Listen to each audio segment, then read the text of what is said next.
Merry Christmas, guys. I've missed you all so much.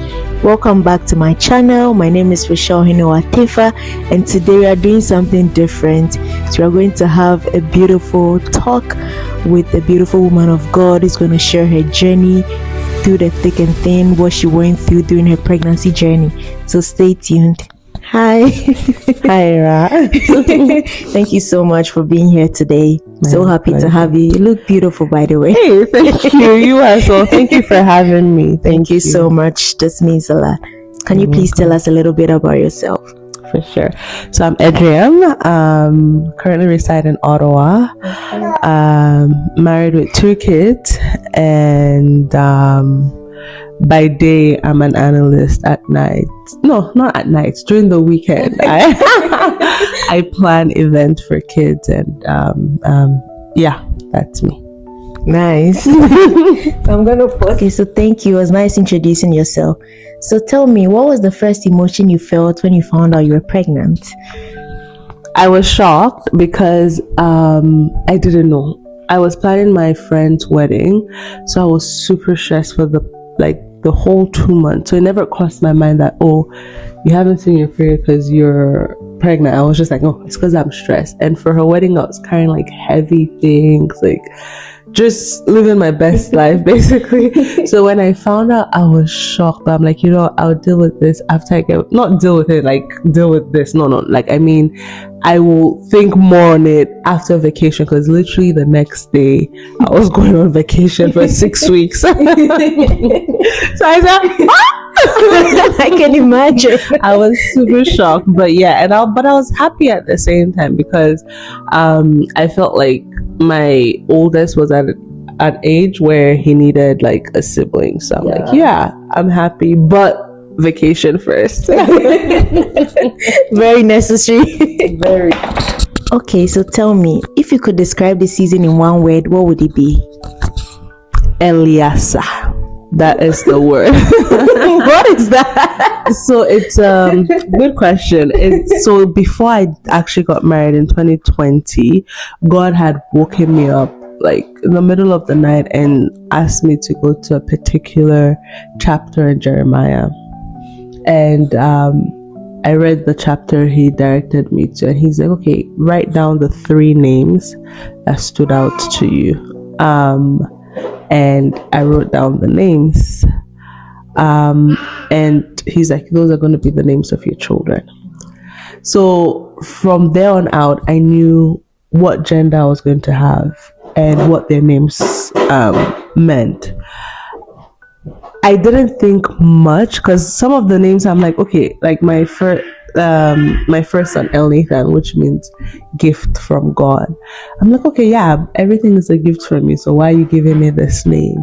But indeed, when he was born, he was a gift because of the circumstances surrounding his birth. Like the very same day he was born, we experienced death in the family. My mother-in-law passed away, so it felt like that was his gift, God giving us a gift.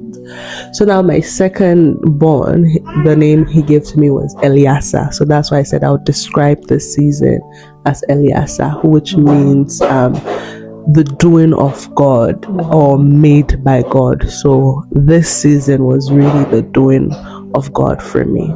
Yes. So at the beginning, what did you think the pregnancy would be like? With my first pregnancy, the first 4 months wasn't easy. I was in a lot of pain, where I had to even be admitted. They couldn't find out the source of the pain.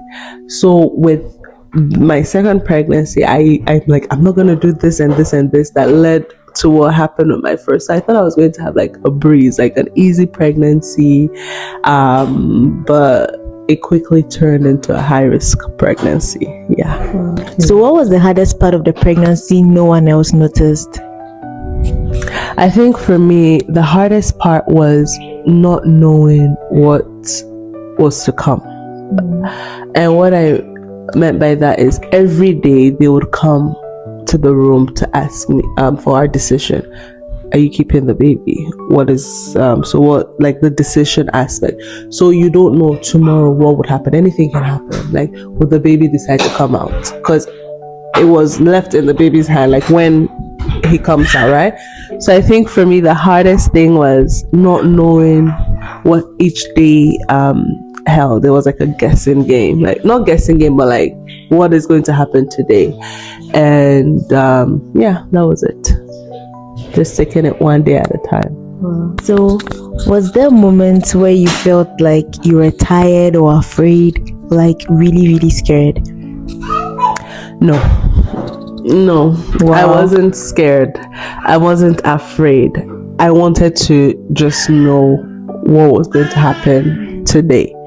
And it's interesting because whilst I was at the hospital, it's just my phone that I had, right? Like my phone, my Bible.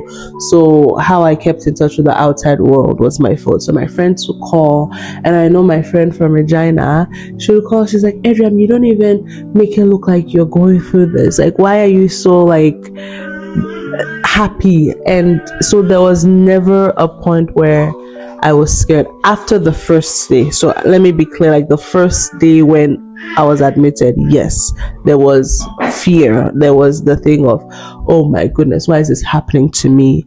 But after I went on my knees and I said, God, why? Like, I've had such a difficult year already. Like, things hadn't gone as planned. You had promised me that you kicked the devourer out of my life, and you allowed somebody that came to steal a year's worth of rent from me. Why this? And then now you want to take my baby. What's going on? As soon as I went on my knees and I voiced out like the pain I was feeling, and I said, you know what? I'm going to leave this in your able hands. Help me water this child, supernaturally provide the fluids. After I prayed that prayer, there was peace on my end, and I just took each day as, okay, let's see what God does today. That was it. So I'm sure most of our viewers may be very confused about what actually the issue is. Could you throw some light on it for us? For sure. So my water broke at 20 weeks. So for those that don't know, a pregnancy, the duration of a pregnancy is 40 weeks. So my water breaking at 20 weeks means that's halfway there. And a baby is not viable till 24 weeks. So when my water broke, I was rushed in, and I was told that what needed to happen will happen in a matter of 7 days. So I will and they cannot intervene before 22 weeks. So if the baby was to come out right away, they will not resuscitate the baby. So from that point, you as the parent have no say. So the hospital goes with their policy, so they don't resuscitate. But once we hit 22 weeks, then they can resuscitate, but they would not advise that because of the quality of life the child will have. Like at 22 weeks, a lot of things are not developed. You're looking at disabilities, eye vision problems, ear problems, lungs, all that. So they wouldn't advise to even keep the baby alive. And right as they were talking, they had done a scan. That's when they came back and said, and we just did a scan and we found that you actually have grade 4 placenta previa. And I'm like, oh my God, what does that even mean? I didn't even know. Oh gosh. So that's doctors. I'm like, what does that even mean? And that's when they explained that means your placenta is covering your whole is it cervix? Yes, it's covering your whole cervix. So that means the placenta will, if you were to give birth vaginally, you would be at risk of bleeding out because the placenta will come before the baby, and the baby won't survive that. So that means vaginal delivery is ruled out, and we're going to do everything possible to if the baby was to come spontaneously like that, they even every 72 hours they were taking my blood to make sure that I have the exact match. So they would control the bleeding, me bleeding out, but they would not deliver the baby alive. Their effort would be to save me. So that means the second option was a C-section, since vaginal delivery was not possible. But C-section, they said they can't do it up until 25 weeks because of how not far along I was in the pregnancy. So now they've given me, they've boxed me in. So they've told me vaginal delivery is not possible, but if you were to spontaneously give birth, that means the placenta will come up before the child. We will save you, not the child. C-section, we can't do it till 25 weeks, and you're currently 20 weeks, and we don't know if you make it to 25 weeks. So where's the way out there? Like, you look left, that's not possible. You look right, that's not possible. So I felt stuck, really stuck. But I've been one person that I've always meditated on Isaiah 43:19, which says, I'm doing something new. I will make a way out of the wilderness. I will create a river in the desert. So even though I felt boxed, I also knew that God is still God that always creates a way of escape. So I gave him back his word. I gave him back saying, you will do this. I don't know how, but you will do it. And anytime, like, my sister will talk to her friend, they'll be like, oh, I know I'm sorry that your sister is going through this, but she's a woman of faith, so I know she'll go out. I went to God. I said, see, they're telling me that I'm a woman of faith. I have little faith left right now. But there's one thing that you said, even faith as little as a mustard seed, it would move. So I said, the faith I have, I don't have enough, but let this faith work for me. Please do something. And he came through. Wow, because mostly when you're going through like this dying kind of situation, it's very difficult to walk in faith, really. It is. So how was it like? Did it just come? Did it take some time, or you were walking in faith like throughout the season? I had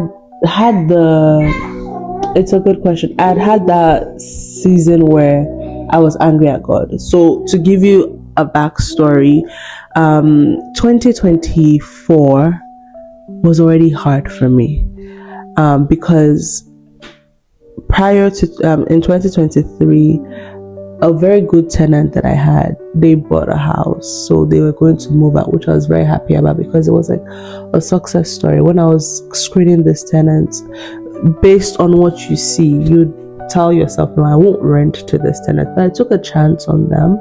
I rented to them, and they turned out great, to the point that they were able to save money and buy their own house. So I loved it. So in somebody else's eyes, they would have never rented to this tenant, but I rented to them and they turned out great. So now looking for new tenants, I'm like, oh my God, I had a success story. I was able to help somebody's journey. I trusted in them. So that's the same lens I went looking for tenants. I had so many people that applied, and there was this lady that just stood out to me, and I'm like, I'm going to help this lady. And it backfired. Whoa.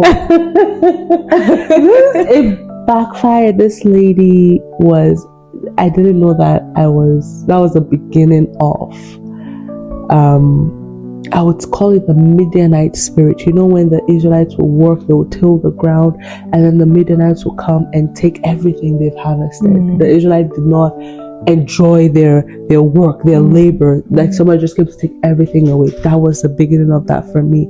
And I was so angry at God. I said, but you told me that if I pay my tithe, you kick out the devourer. Why did you allow this lady? Why did you even allow me to meet this lady? Why did you even allow me to give this lady a chance? Because this lady moved in. She only paid first month and last month rent.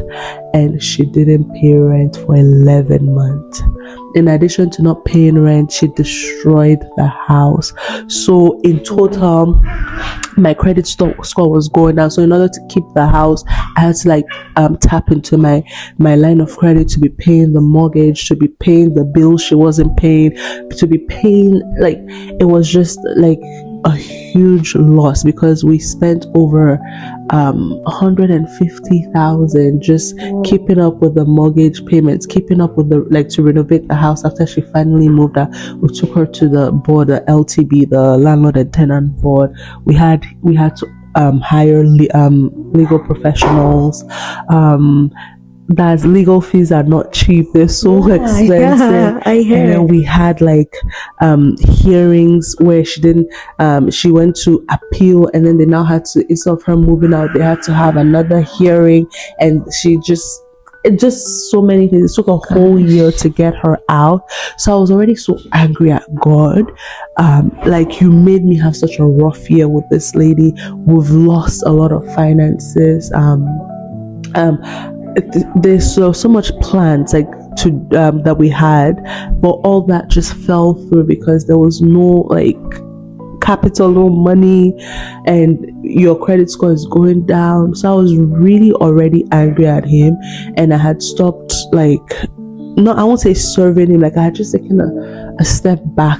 How did you allow this to happen? You're supposed to be a royal, you're supposed to see everything, you're supposed to I was mad. Yeah, I get it. But then when this happened with my baby, instead of getting more mad, I just surrendered.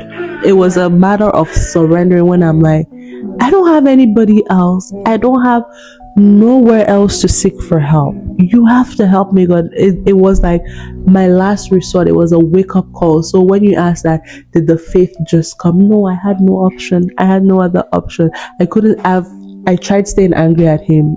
It didn't work. It did no good. I was angry at him with the tenant situation. It didn't work. So is it anger that I'll turn to? Is it hurt? Is it pity? Instead of me sitting there and wailing and crying, how did you allow this to happen? No, I just surrendered. And I said, you know what? I was angry. But I'm tired. There's no fights left in me. I'm done fighting the world. I'm done fighting you. I'm done fighting.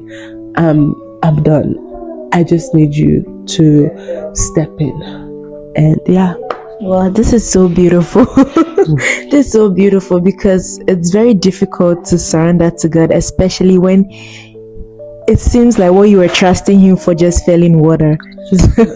Exactly, because I could have simply told myself that I trusted you to get that tenant out. You didn't get her out on time. You didn't come through. Why should I even? You are very right.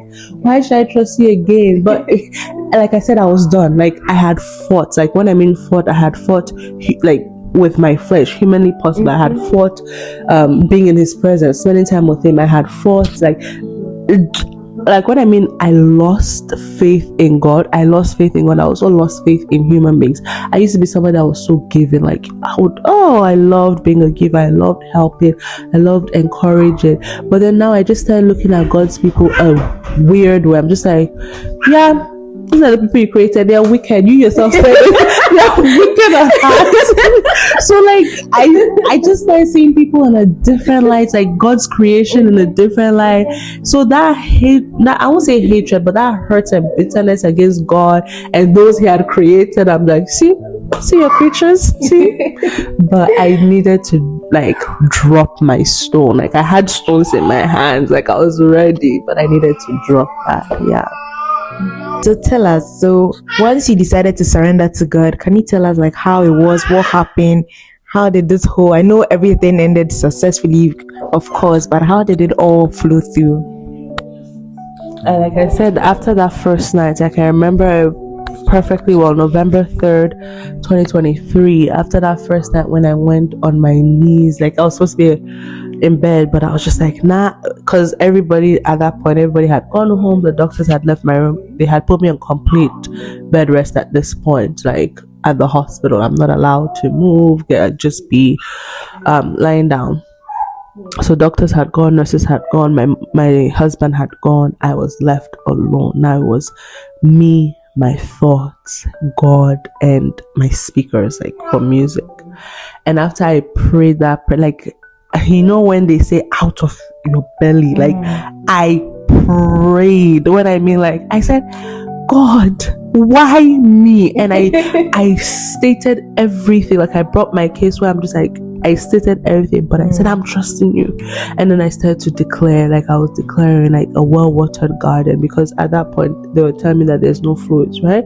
So I said, my child is a well-watered garden. You're going to supernaturally provide the fluids he needs to be a well-watered garden. After I prayed, I was at peace, and then I just started listening to gospel songs. So my speaker was then I was listening to this song, Abba, I belong to you. I was just listening to that song, and the you healed all my diseases, that song. I think I know the song, but it's not coming up. I was just listening to that. So that was it. Anytime you come to my room, there was always music playing, and I remember the nurses loved coming to my room. Some of them, when they've had such a hard time, they'll just come to me. I remember this one particular nurse that'll come and say, can you play me a song, please? Like when she'll come to my vitals and all that. It looked like they felt peace in my room. I remember there was this one nurse that was like, she was so overwhelmed. She just entered my room. She was like, I just need a break, please. Like, because then the presence was all over. Exactly. So that was it. Just listening to the gospel, listening to God's word, praying and everything. How is it? Like, what happened? Did the fluid mysteriously appear? Like, I want to hear it, because I know God can blow our minds in a lot of ways. He can, and he did, and he'll continue to do it. So yes, when I was in the room, every Tuesday they'll come wheel me from, like, they'll transfer me to another bed, wheel me to the ultrasound room. And my first ultrasound, so I was admitted on a Sunday. Yes, Sunday is when they admitted me, and then they did a quick ultrasound when they admitted, but this time they sent me to the ultrasound to get a complete one done. And when they took me there on Tuesday, they did everything, and the report came out, and it says your fluids are normal. Like, I'm leaking, I'm telling you. So I'm leaking. This is not like I'm not, like, they would, this is a lot of information, I'm sorry, but like they will provide you with like heavy duty thick pads. Like, so I had that, and I needed to get changed. I got changed like every 2 hours, and when they changed me, you can see how soaked it is, right? But when they did the ultrasound, they said they found pockets of normal fluid. I said, okay, God, you are working, God. So the concern that they had about, with no fluids, the child will be stiff. Like, you know how, like, because they need the fluids to flow and move around. They said they see normal pockets of fluids, and then they'll tell you the pockets that they saw. Okay, the next Tuesday again, we went for another scan. They saw normal fluid. So in the fluids aspect, God did it.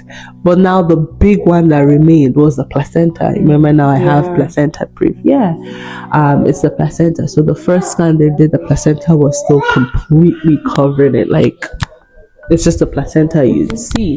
And the second scan, the same thing. But I remember the second scan, and every day you would have like a new doctor. I must say I was in the high risk side, like where I was. So how the high risk team works is they have fellows from other countries that come, and then you have the doctor. So every day they'll come, and then they'll say, this is the plan. So if you were to go into labor today, do you what's the decision? We're not so the first week, obviously they can't resuscitate, right? So every day they would come is, we're not resuscitating. I hope you know that we're not. So yes, then now we've passed the 22 weeks, because I have every day I'll take a picture of what they've had such a hard time. They'll just come to me. I remember this one particular nurse that'll come and say, can you play me a song, please? Like when she'll come to my vitals and all that. It looked like they felt peace in my room. I remember there was this one nurse that was like, she was so overwhelmed. She just entered my room. She was like, I just need a break, please. Like, because then the presence was all over. Exactly. So that was it. Wow. Yeah. So just listening to the gospel, listening to God's word, praying and everything.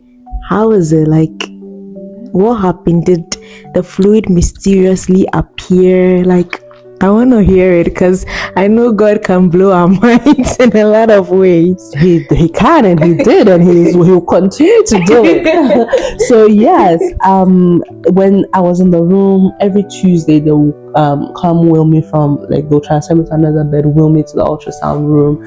And my first ultrasound, so I was admitted on a Sunday. Yes, Sunday is when they admitted me, and then they did a quick ultrasound when they admitted, but this time they sent me to the ultrasound to get a complete one done. And when they took me there on Tuesday, they did everything, and the report came out, and it says your fluids are normal. Like, I'm leaking. I'm telling you, so I'm leaking.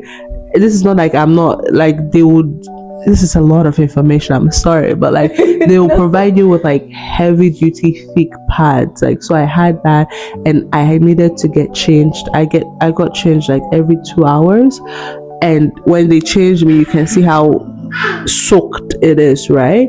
But when they did the ultrasound, they said they found pockets of normal fluid. I said, okay, God, you are working, God. So the concern that they had about, with no fluids, the child will be stiff. Like, you know how, like, because they need the fluids to flow and move around. They said they see normal pockets of fluids, and then they'll tell you the pockets that they saw. Okay, the next Tuesday again, we went for another scan. They saw normal fluid. So in the fluids aspect, God did it. But now the big one that remained was the placenta. Remember, now I have placenta proof. It's the placenta. So the first scan they did, the placenta was still completely covering it. Like, it's just the placenta you'd see. And the second scan, the same thing. But I remember the second scan, and every day you would have like a new doctor. I must say I was in the high risk side, like where I was. So how the high risk team works is they have fellows from other countries that come, and then you have the doctor. So every day they'll come, and then they'll say, this is the plan. So if you were to go into labor today, what's the decision? We're not so the first week, obviously they can't resuscitate, right? So every day they would come is, we're not resuscitating. I hope you know that we're not. So yes, then now we've passed the 22 weeks, because I have every day I'll take a picture of what the dates they'll come and write on the board, and they will track it. Then my nurse is like, 22 weeks, yeah. I'm like, I started 22 weeks. So now we've passed 22 weeks, so it's no longer the question of we're not resuscitating anymore. It's more of, okay, if the child was to come right now, we want you to understand that we can do C-section. You will give birth, we'll do spontaneous vaginal delivery, and there will be blood in the room to control the bleeding, but you are the priority, not the baby. So every day they'll come and get their decision. Then another thing was the steroids. They give you steroids, but they tell you that the steroids only works for a week, and the steroids is supposed to help the child breathe. So when do you want to administer the steroids? Like, you can do it now, but if your child comes in 24 weeks or 25 weeks, so that was a decision I had to, like, when do we take this? And so my husband and I were discussing, and I'm like, God, guide us on what to do. And we both decided that we will, if I make it to 24 weeks, we will take the steroids the Thursday of my 24th week. So we communicated a decision to them, and that was the best. It just goes to show that God also guides your decision, because we took the steroids the Thursday of my 24th week, and baby came out Tuesday. Wow. Which means that steroid worked when it was supposed to, because had I taken it 23 weeks, it would have passed that week that's supposed to work. And when I tell you that baby came out with no lung issue, no breathing issues, so I'm like, so the time we took that, because that steroid is supposed to give them a chance at their lung, like for breathing, like it's supposed to give their lungs a chance. And we took it Thursday. So Thursday, Friday, Saturday, Sunday, Monday, Tuesday, 5 days it worked, and baby came out on Tuesday. So Wow. yeah, and I was saying like the placenta, so the fluids every time it showed normal pockets, right? But the placenta, every time we go, they would show that it's completely covering. Then I remember that there was this one doctor that took a liking to me, like for privacy reasons, I won't mention her name, but she doesn't, you know, they all have their specialty. Her specialty is with diabetic, high risk pregnancy patients. So, but it just so happened that the day I was doing my scan, she was a doctor on duty that day. So the fellows had to go and report to her. And when she saw my file, she came to the room. She said, yeah, so she has to a doctor has to follow the fellows when giving reports back to clients. So when she came to give my report that day, she said, yes, it's completely covered it. But then one thing she saw is I'm a bubbly person. So she's like, we have the same personality. She's the same. I'm like, really, you don't have good news for me? I was really hoping for good news. So just from that, like, she came to like, which like, I don't work on cases like what's it called, amniotic fluids and all that. I work on diabetic patients, but she just took a liking to me that the next scan she wanted to be there to see, right? And even after the sonographer did my scan and they took the report to her, she came back to the room and said, I want further, can you look up this way, can you angle it this way? So she came and she was directing the sonographer like where to look and all that, and she looked, and after they all came to give me the report, when they had all left the room, I felt like she was an angel sent. And I really feel like this lady was an angel, but I can't confirm it. But she was not supposed to be on my case anyway. So then when they all left the room, she now came to tell me, she's like, I know you want good news, and I'm not supposed to tell you this because it is completely covering it, but the way I look at it is it can shift, but we see this thing shifting in the third trimester. We've had cases where the placenta would shift, but not all the time, and it's when you are really late in the third trimester. But in your case, it's completely covering it. But the way I made him put the equipment to look at it, it looks like it can shift. So let's see what next week holds. That's all she said. And I said, what you told me, I will hold on to this, because you know when they say faith comes by hearing, because all the other doctors had been negative. They told me is completely covering it. It's completely covering it. But just this doctor coming to tell me that yes, it's completely covering it, but she has made them look from all angles, and there's a chance that it might shift. And I held on to that word that yes, it's covering it now, but there's a chance. So I went back to my God. I said, there's a chance. Did you hear that? There's a chance. And I'm like, and I held on to that.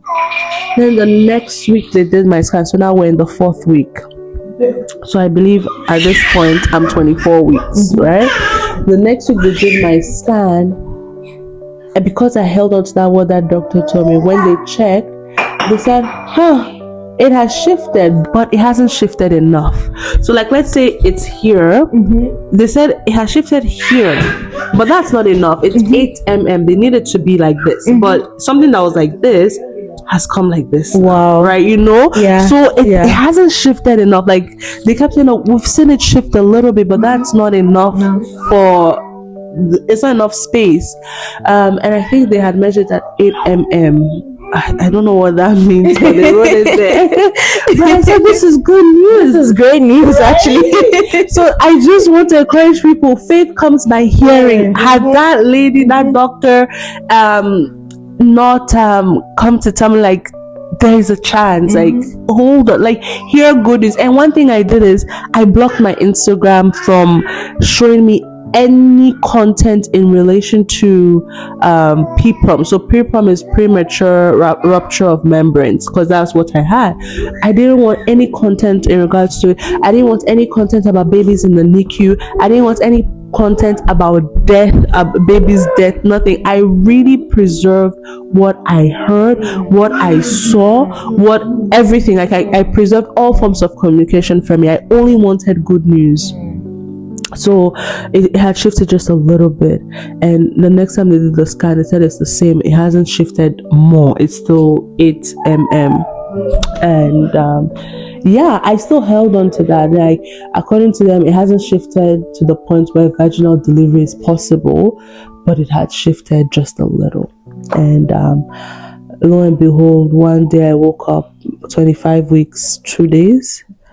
I was cramping. I was feeling cramps. They said, "Oh yeah, it's just cramps at this point." Because then, at this point, I'm bleeding. They tell you that when I was first admitted, I wasn't bleeding. It was just the fluids that were coming out.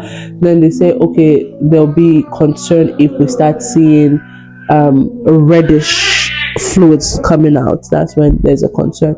So for the first 2 weeks, it was clear fluids coming out. Then it changed to pink fluids coming out. So that gave them an indication that something is going on, but it's not. I'm not excessively bleeding. Then it turned from pink fluids to red fluids. I'm like, okay, so this is what you guys are saying. If you see red, so does that mean the placenta is like?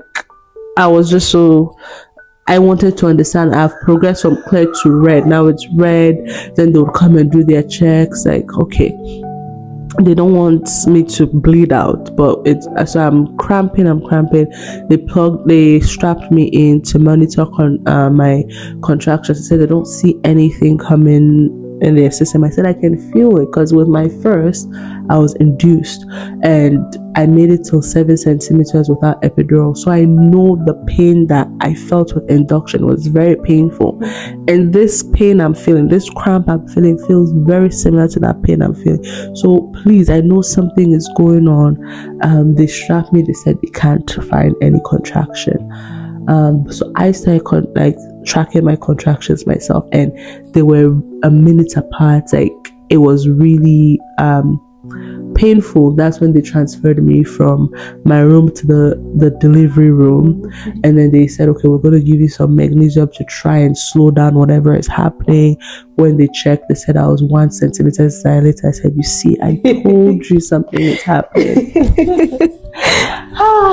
I told you. And then they're like, but we still can't pick up your contractions.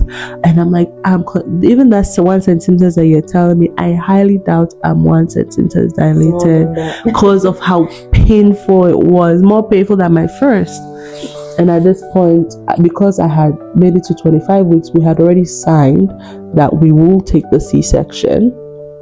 And my mom is there saying, why are you making her labor? Just go in and do the C-section. So now she's fighting with the doctor. The doctor is saying, oh, there's somebody, just things that didn't make sense, where they were delaying the process. Like, why are you making her labor? She says she's in pain. Let's get started on it. Not only that, she was texting that doctor that had given me hope.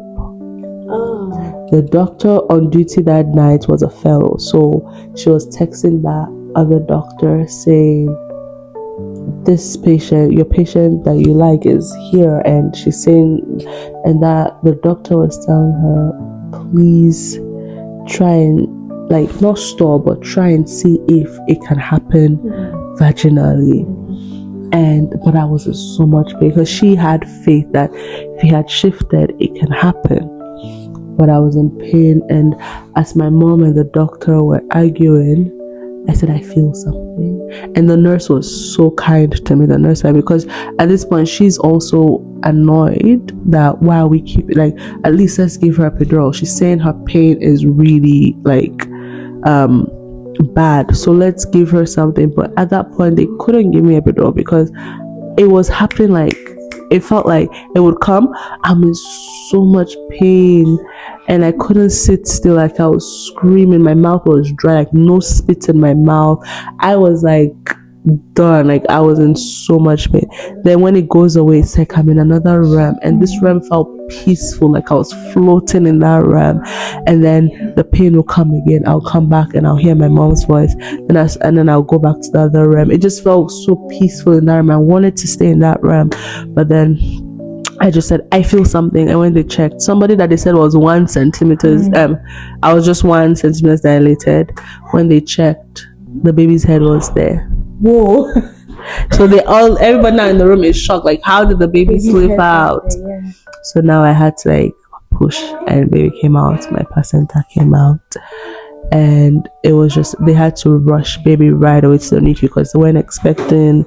It just spontaneously happened, and they said they had a hard time intubating baby, but after the first hour so he was intubated, he was on the vent, but it didn't even last for 5 hours. They removed him. They said his breathing is good, so they put him on CPAP, and yeah, so that was the first miracle God did. Baby's breathing, like baby even coming out spontaneously.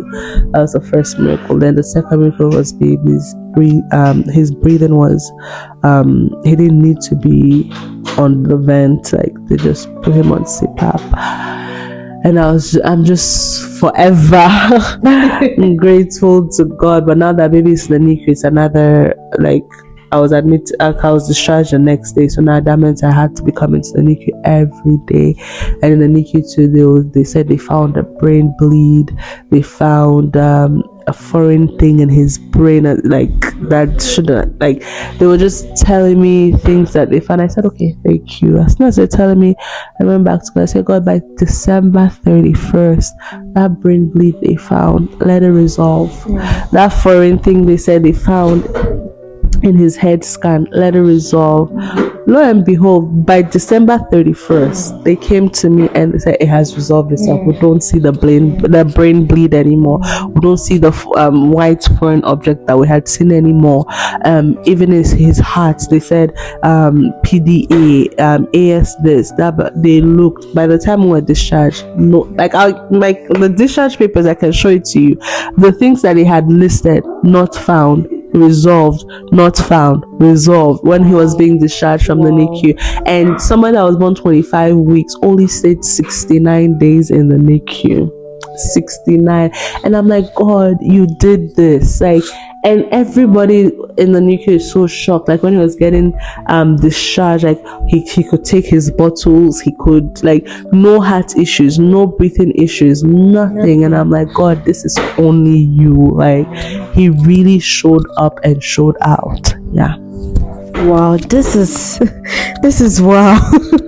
I'm lost for words. I don't even know what to say. You've gone through everything that a mother would not pray for to go through, and you're still standing looking so much beautiful. You don't even look what you've been through. It's God. What my God cannot do does not exist. It doesn't exist.